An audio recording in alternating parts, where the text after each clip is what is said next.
Hi, I'm Kathy from Absolutely Fabulous at Home, and today I thought we would talk about bagel cutters. How many ways can there be to cut your bagel? Well, of course, there's the most simple one, a bread knife and a cutting board.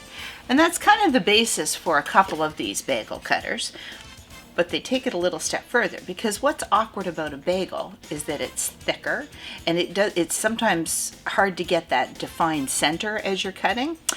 So there's this little thing. It's a handy little wooden holder, I guess, and it has a slot in it, so that as you're cutting, you drop your bagel here, and your knife is your guide, so that, the slots are a guide for your knife, so that as you're cutting, you're going to be able to center the bagel quite nicely.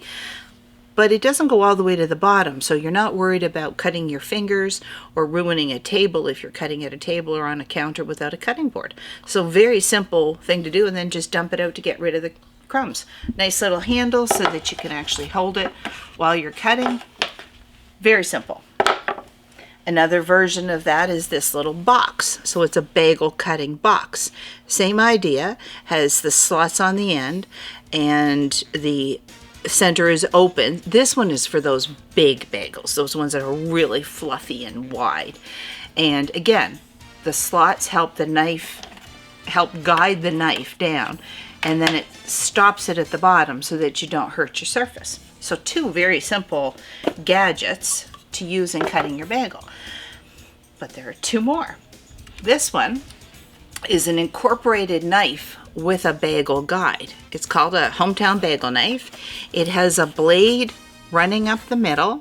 So the same idea as your bread knife. You can't quite see it, but it is a serrated blade. You can see on the back here, it's got a serrated blade. So it's a bread knife, incorporate it right into the guide.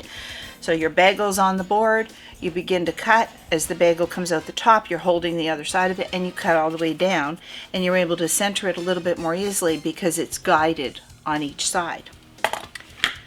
And then there's the guillotine.